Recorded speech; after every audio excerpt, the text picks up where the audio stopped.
നമ്മളിൽ പലരും ചെയ്യുന്ന ചില മിസ്റ്റേക്കുകൾ 99% ആളുകൾക്കും അറിയില്ല. അതിന്റെ കാരണം പലരും ഇതിനെക്കുറിച്ച് പറഞ്ഞു കൊടുത്തിട്ട് തന്നെ ഉണ്ടാവില്ല. പക്ഷേ കാലക്രമേണ ഹൃദയാരോഗ്യത്തെ ഈ ചിട്ടകൾ നശിപ്പിച്ചുകൊണ്ടിരിക്കുകയാണ്. ഈ വീഡിയോ കണ്ടു കഴിയുമ്പോൾ ഞാനിതിൽ പറയുന്ന 5 ചിട്ടകളിൽ 2 or 3 മിസ്റ്റേക്കുകൾ നമ്മളിൽ പലരും അറിയാതെ ചെയ്യുന്നുണ്ടെന്ന് നിങ്ങൾ തിരിച്ചറിയും. ഇതിൽ ഒന്നാമത്തെ മിസ്റ്റേക്ക് എന്ന് പറയുന്നത് ക്രോണിക് മൗത്ത് ബ്രീത്തിങ് ആണ്. എന്ന് വെച്ചാൽ രാത്രി സമയത്ത് ഉറക്കത്തിൽ മൂക്കിലൂടെ ശ്വാസം എടുക്കുന്നതിന് പകരം വായിലൂടെ ശ്വാസം എടുത്തുകൊണ്ടിരിക്കുക. ഇത് കൂർക്കം വലിക്കുന്നവർക്ക് വളരെ സാധാരണയാണ്, അല്ലാതെയും കാണാറുണ്ട്. മൂക്കിലൂടെ നോർമലായിട്ട് ശ്വാസം എടുക്കുമ്പോൾ സംഭവിക്കുന്നത് എന്താണെന്ന് വെച്ചാൽ മൂക്കിനകത്ത് വെച്ച് നൈട്രിക് ഓക്സൈഡ് ഉൽപ്പാദിപ്പിക്കപ്പെടുന്നത് കാരണം രക്തധമനികൾ ആരോഗ്യമുള്ളതാവാണ്. അതുപോലെ മൂക്കിനകത്ത് വെച്ചിട്ട് എയർ ഫിൽട്ടർ ചെയ്യുന്നുണ്ട്. അത് കാരണം ശ്വാസകോശത്തിന്റെ ജോലിഭാരം കുറയാണ്. എന്നാൽ വായിലൂടെ ശ്വാസം എടുക്കുകയാണെങ്കിൽ ഈ ബെനിഫിറ്റുകൾ ഒന്നും ഉണ്ടാവില്ല. ഇത് കാരണം രാത്രി ഹൃദയമിടിപ്പ് കൂടുതലായിരിക്കും, BP കൂടുതലായിരിക്കും, നല്ലൊരു ക്വാളിറ്റിയുള്ള ഉറക്കം അവർക്ക് കിട്ടില്ല. ഇത് സ്വാഭാവികമായിട്ടും കാലക്രമേണ ഹാർട്ടിന് കേടാണ്. രണ്ടാമത്തെ മിസ്റ്റേക്ക് എന്ന് പറയുന്നത് രാത്രി നമ്മൾ ഉറങ്ങുന്ന സ്ഥലത്ത് ഏതെങ്കിലും രീതിയിലുള്ള ഒരു ലൈറ്റ് ഉണ്ടാവുക എന്നുള്ളതാണ്. അത് ചിലപ്പോൾ നമ്മൾ ചാർജിന് കുത്തിയ ഫോണിൽ നിന്നാവാം, അല്ലെങ്കിൽ TV നിന്നാവാം, തൊട്ടപ്പുറത്തെ വീട്ടിലെ ലൈറ്റ് ജനലിലൂടെ വന്നതാവാം, അല്ലെങ്കിൽ നമ്മുടെ അലാം ക്ലോക്കിന്റെ ഡിസ്പ്ലേ ആവാം. ഏത് രീതിയിലുള്ള ലൈറ്റ് ആണെങ്കിലും അത് ശരീരത്തിലുള്ള മെലാറ്റോണിൻ എന്ന് പറയുന്ന ഹോർമോണിന്റെ അളവ് കുറയ്ക്കുകയാണ്. ഈ ഹോർമോൺ ഒരുപാട് മെച്ചുണ്ടാക്കുന്ന ഹോർമോണാണ്. നീർക്കെട്ട് കുറക്കുന്നുണ്ട്,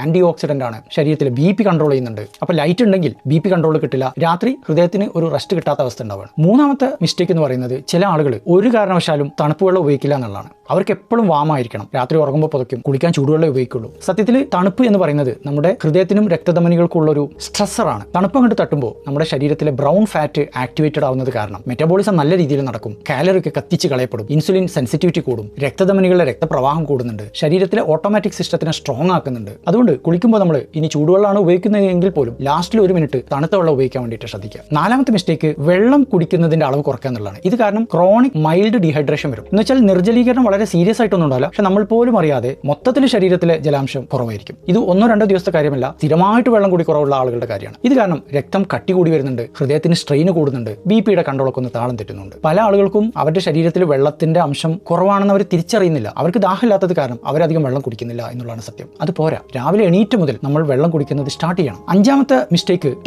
നെക്ക് എന്നാണ് പറയാ. IT പ്രൊഫഷണൽസ് ഒക്കെ സ്ഥിരമായിട്ട് കമ്പ്യൂട്ടർ നോക്കുമ്പോൾ അവരുടെ കഴുത്ത് ഇങ്ങനെ മുന്നോട്ട് സ്ക്രീനിലേക്ക് കുനിഞ്ഞു നിൽക്കുന്നത് കാരണം വരുന്ന പ്രശ്നം. ഇപ്പോഴത്തെ കാലത്ത് IT-കാർക്ക് മാത്രമല്ല, അല്ലാത്തവർക്കും മൊബൈൽ നോക്കുന്ന കാരണം, കമ്പ്യൂട്ടർ ഉപയോഗിക്കുന്ന കാരണം ഇത് കാണാറുണ്ട്. നമ്മുടെ തലഭാഗം 2-3 ഇഞ്ച് കഴുത്തിൽ നിന്നും മുന്നോട്ട് ഉന്തി നിൽക്കുന്ന അവസ്ഥ. ഇത് കഴുത്തിനകത്തെ വാഗസ് എന്ന് പറയുന്ന നാഡിക്ക് ഭയങ്കര സ്ട്രെയിൻ ഉണ്ടാക്കുന്നുണ്ട്. ഈ നാഡി ഹൃദയമിടിപ്പിനെയും BP ഒക്കെ കൺട്രോൾ ചെയ്യുന്ന നാഡി ആയത് കാരണം കാലക്രമേണ ഇത് ഹാർട്ടിനും റിസ്ക് ഉണ്ടാക്കുന്നുണ്ട്. നമ്മുടെ തലയുടെ ഭാരം ഏകദേശം ഒരു 4-5 കിലോ ആണ്. ഓരോ ഇഞ്ച് നമ്മൾ മുന്നോട്ട് നോക്കുമ്പോഴും ഈ 5 കിലോക്ക് പുറമെ വീണ്ടും ഓരോ 5 കിലോ സ്ട്രെസ് കൂടുന്ന പോലെ എന്നാണ് പറയാം. അപ്പോൾ ഒരു 3 ഇഞ്ച് നമ്മൾ മുന്നോട്ട് കഴുത്ത് ഉന്തി നോക്കുകയാണെങ്കിൽ ഏകദേശം ഒരു 15 കിലോന്റെ സ്ട്രെസ് അവിടെ കഴുത്തിന് വരുന്നുണ്ട്. നമ്മളെപ്പോഴും നമ്മുടെ ചെവിയും തോളും ഒരേ ലെവലിൽ നിലനിർത്താൻ ശ്രമിക്കണം. ഫോണും കമ്പ്യൂട്ടറൊക്കെ കണ്ണിന്റെ അതേ ലെവലിലേക്ക് കൊണ്ടുവരണം. നമ്മുടെ ഹൃദയം എന്ന് പറയുന്നത് നമ്മുടെ ശ്വാസത്തിന്റെയും ഉറക്കത്തിന്റെയും ടെമ്പറേച്ചറിന്റെയും ജലാംശത്തിന്റെയും എന്തിനേറെ നമ്മുടെ ബോഡിയുടെ പൊസിഷനും പോലും അനുസരിച്ച് ബാധിക്കുന്ന ഒരു അവയവമാണ്. ഇതുപോലെ ചെറിയ ചെറിയ മിസ്റ്റേക്കുകൾ നമ്മൾ ഫിക്സ് ചെയ്താൽ ഭാവിയിൽ വരുന്ന ഒരുപാട് പ്രശ്നങ്ങൾ നമുക്ക് തടയാൻ സാധിക്കും.